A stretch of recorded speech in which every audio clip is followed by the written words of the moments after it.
आज मैं आपको 4th क्लास की दीपशिखा हिंदी पाठ्य पुस्तक अविचल पब्लिशिंग कंपनी इसका पार्ट 2 की पूरी डिटेल पार्ट 2 को मैं पूरा अच्छे से समझाने जा रही हूँ। तो आप इसे ध्यान से समझिए, बहुत अच्छी स्टोरी है और इस बहुत इंटरेस्टिंग है।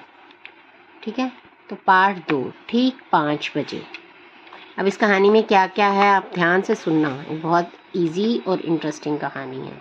ठीक 5 बजे। इस पार्ट में पहले मैं आपको बताती हूँ क्या क्या है। आपने अक्सर बड़े लोगों को कहते सुना होगा कि अपना काम समय पर करो, क्योंकि हमें हमेशा समय पर ही काम करना चाहिए। समय मूल्यवान है, बीता हुआ समय कभी वापस नहीं आता, आदि आदि ये सब कहा हुआ है। प्रस्तुत कहानी में सेठ जी समय पर अपना काम करना चाहते थे, लेकिन ऐसा नहीं हो पाया। क्यों और कैसे, आइए कहानी पढ़कर जानें। चलो अब मैं आपको कहानी सुना रही हूँ, आप इसे ध्यान से सुनना। एक सेठ जी थे, मोटे ताजे, भारी भरकम शरीर वाले। बहुत बड़ा व्यापार था उनका बहुत बड़ा व्यापार था, बिजनेस था। कई कारखानों के मालिक थे। शहर में उनकी एक बहुत बड़ी हवेली थी। पर सेठ जी जैसे धन के धनी थे, वैसे बात के धनी नहीं थे। बात के धनी मतलब अपनी बात को पूरा नहीं कर पाते थे जो वो कहते थे। अब समझ आया। सेठ जी कैसे थे? मोटे ताजे थे, भारी भरकम शरीर वाले थे। उनका बहुत बड़ा व्यापार था। कई कारखानों के मालिक भी थे, कई फैक्ट्रीज के मालिक थे। शहर में उनकी एक बहुत बड़ी हवेली थी। पर सेठ जी जैसे अपनी बात के अपने धन के धनी थे ना, वैसे ही अपनी बात के धनी नहीं थे। एक बार सेठ जी को गांव के जमींदार ने दावत का निमंत्रण दिया। दावत मतलब खाने पर बुलाया। दावत का समय ठीक 5 बजे का था। जमींदार साहब समय के बड़े पाबंद थे। समय का पालन नहीं करने वालों से वह बहुत नाराज रहते थे। सेठ जी को जैसे ही निमंत्रण मिला, उन्होंने तुरंत अपने मुनीम को बुलाकर कहा, मुनीम जी, मुझे कल शाम ठीक 5 बजे जमींदार साहब की हवेली पर जाना है। 1 मिनट की भी देरी नहीं होनी चाहिए, समझे? अब उन्होंने मुनीम को बुलाकर कह दिया कि कल मैंने ठीक 5 बजे जमींदार साहब के घर जाना है और मुझे 1 मिनट की भी देरी नहीं होनी चाहिए वहां पहुंचने पे। आप ड्राइवर को अभी सूचित कर दीजिए वह कल शाम ठीक 4 बजे आ जाए। मैं 4:30 बजे तक तैयार होकर रवाना हो जाऊंगा। 5 बजे से कुछ पहले ही पहुंचना अच्छा रहेगा। नाहक देर क्यों करूं? जमींदार साहब के यहाँ दावत जो है, कोई हंसी खेल तो है नहीं। मैं ठीक 5 बजे जमींदार साहब की हवेली पर पहुंच जाऊंगा। आप पूरी व्यवस्था कर देना। व्यवस्था मतलब इंतजाम कर देना। सेठ जी की बात सुनकर मुनीम जी ने नम्रता पूर्वक कहा, आप चिंता न करें, मैं अभी जाकर व्यवस्था करता हूँ। कमरे से बाहर आकर उन्होंने नौकर को पुकारा। अब मुनीम जी ने नौकर को बुलाया और कहा। नौकर भागा भागा आया और हाथ जोड़कर खड़ा हो गया। मुनीम जी ने आदेश दिया, सेठ जी जमींदार साहब के यहाँ दावत में जाने वाले हैं। उन्हें वहाँ ठीक 5 बजे पहुँचना है। तुम ड्राइवर के यहाँ अभी जाकर कह दो कि वह कल ठीक 3 नहीं ठीक 2 बजे मोटर लेकर आ जाए। 1 मिनट की भी देरी नहीं होनी चाहिए।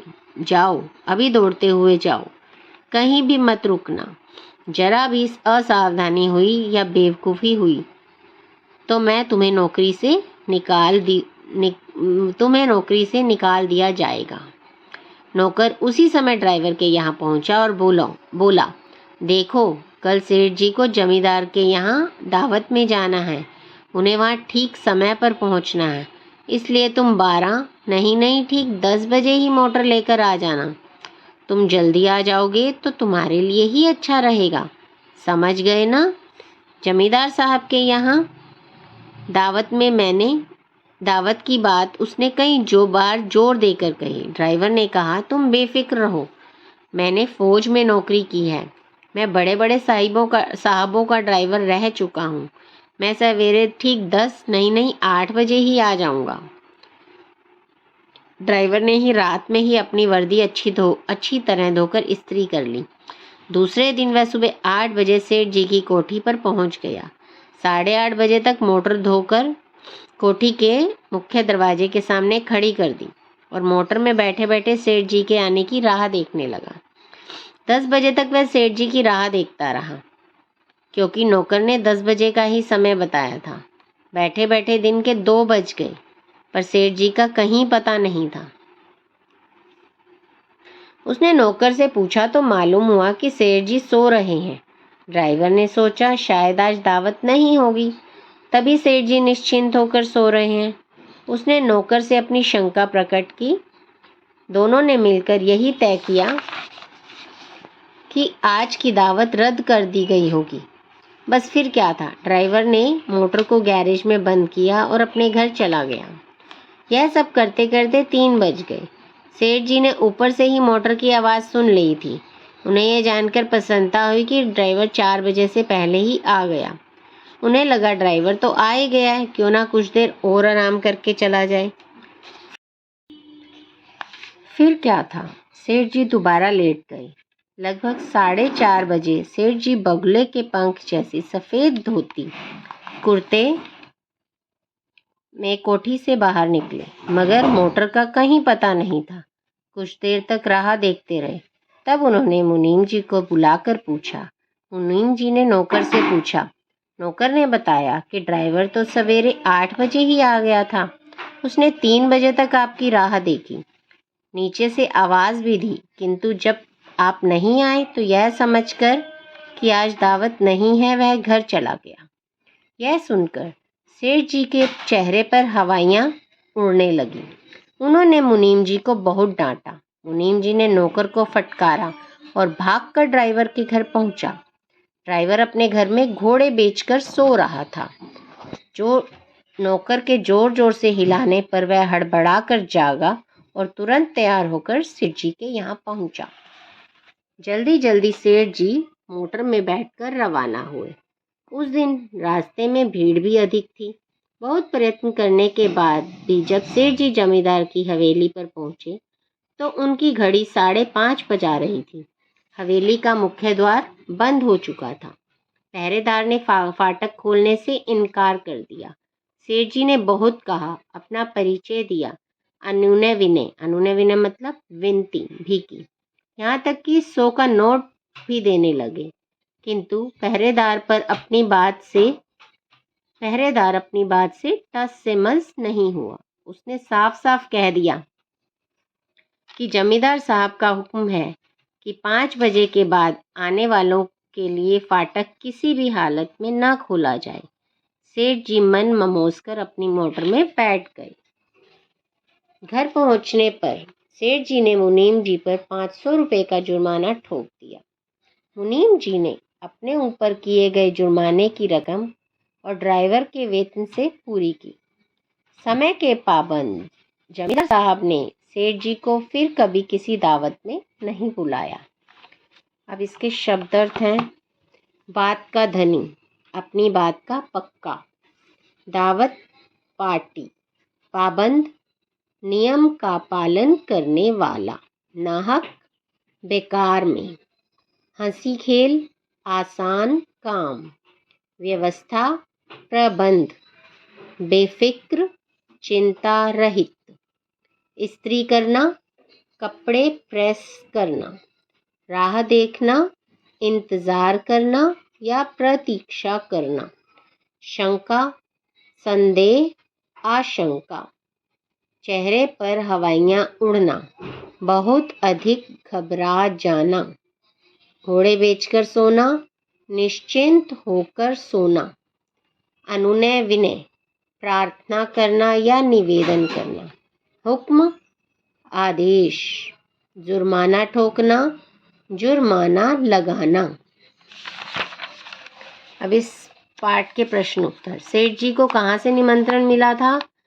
सेठ जी को जमींदार साहब के यहाँ से दावत का निमंत्रण मिला था। सेठ जी को जमींदार की हवेली पर कब तक पहुँचना था? सेठ जी को जमींदार की हवेली पर 5 बजे तक पहुँचना था। सेठ जी ने ड्राइवर को आने के लिए कितने बजे का समय दिया था? सेठ जी ने ड्राइवर को आने के लिए 4 बजे का समय दिया था। सेठ जी ड्राइवर की कोठी पर कितने बजे पहुंच गए? ड्राइवर सेठ जी की कोठी पर कितने बजे पहुंच गया? 8 बजे। सेठ जी को गांव के जमींदार ने दावत का निमंत्रण दिया। जमींदार साहब समय के बड़े पाबंद थे। पहरेदार ने फाटक खोलने से इनकार कर दिया। सेठ जी ने मुनीम जी पर 500 रुपये का जुर्माना ठोक दिया। जमींदार ने सेठ जी को फिर किसी दावत पर नहीं बुलाया। सेठ जी जैसे बात के धनी थे वैसे धन के धनी नहीं थे। गलत। सेठ जी समय का पालन करने वालों से नाराज रहते थे। गलत। नहीं करने वालों से। सेठ जी समय का पालन नहीं करने वालों से नाराज रहते थे। हाँ।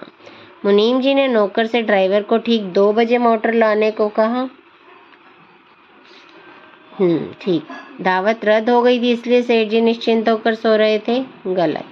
सेठ जी जमींदार की हवेली पर ठीक 5 बजे पहुंचे। गलत। सेठ जी में किस बात की कमी थी? सेठ जी जिस तरह धन के धनी थे वैसे उसी तरह बात के धनी नहीं थे। सेठ जी ने मुनीम जी को आदेश दिया कि कल मुझे जमींदार साहब के यहाँ दावत पर जाना है, तो ड्राइवर को ठीक 4 बजे का समय दे दीजिए। मुनीम जी ने नौकर को क्या निर्देश दिए? मुनीम जी ने नौकर को निर्देश दिए कि जाकर ड्राइवर को बता दो कि कल सेठ जी को दावत पर जाना है और ठीक 3 बजे यहाँ पहुँच जाए।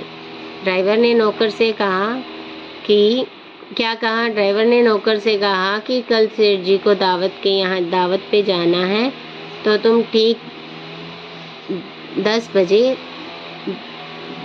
मोटर लेकर पहुंच जाना। सेठ जी ने मुनीम को क्या सजा दी? सेठ जी ने मुनीम पर 500 रुपये का जुर्माना ठोक दिया।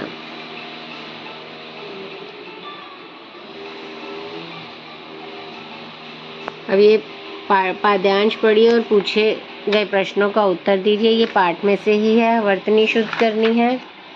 अब इसके आगे ये थोड़ा सा बहुत इजी ग्रामर पोर्शन है, इसको आपको करना है।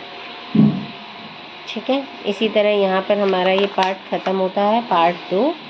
तो आई होप आपको ये पाठ अच्छे से समझ आ गया होगा और इसकी कहानी बहुत ही आसान है और इसके प्रश्नोत्तर भी बहुत ही आसान है। तो थैंक यू बच्चों। आपको कोई प्रॉब्लम हो तो प्लीज़ मुझे ज़रूर बताइएगा और मेरे चैनल को सब्सक्राइब, लाइक एंड शेयर ज़रूर कीजिएगा। Thank you. धन्यवाद।